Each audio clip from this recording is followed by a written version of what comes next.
ಚಾಲಕನ ನಿಯಂತ್ರಣ ತಪ್ಪಿ ರಸ್ತೆ ಪಕ್ಕಕ್ಕೆ ಮಳ್ಳಿ ತುಂಬಿದ ಟ್ರಕ್ ಬಿದ್ದಿರುವ ಘಟನೆ ವಿಜಯಪುರ ಜಿಲ್ಲೆಯ ಬಸವನ ಬಾಗೇವಾಡಿ ತಾಲೂಕಿನ ದೇವರಹಿಪ್ಪರಗಿ ಮಾರ್ಗ ಮಧ್ಯೆ ನಡೆದಿದೆ. ಟ್ರಕ್ ಮುಗುಚಿ ಬಿದ್ದಾಗ ಒಳಗೆ ಸಿಲುಕಿದ್ದ ಡ್ರೈವರ್ ಹೂಗಾರನ್ನು ಅಗ್ನಿಶಾಮಕ ಸಿಬ್ಬಂದಿಗಳು ರಕ್ಷಣೆ ಮಾಡಿದ್ದಾರೆ. ಟ್ರಕ್ನಿಂದ ಆಚೆ ತೆಗೆದು ಸ್ಥಳೀಯ ಆಸ್ಪತ್ರೆಗೆ ದಾಖಲು ಮಾಡಲಾಗಿದೆ. ದೇವರಹಿಪ್ಪರಗಿ ಪೊಲೀಸ್ ಠಾಣಾ ವ್ಯಾಪ್ತಿಯಲ್ಲಿ ಪ್ರಕರಣ ದಾಖಲಾಗಿದೆ.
ಭಾರತದ ವಧುವನ್ನು ನೋಡಲು ನಾನು ತುಂಬಾ ಉತ್ಸುಕಳಾಗಿದ್ದೇನೆ.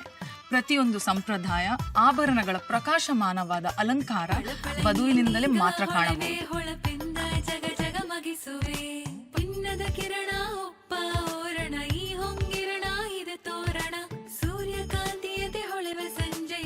ಇದು ವೈಭವದ ಮದುವೆ ಸಂಭ್ರಮ.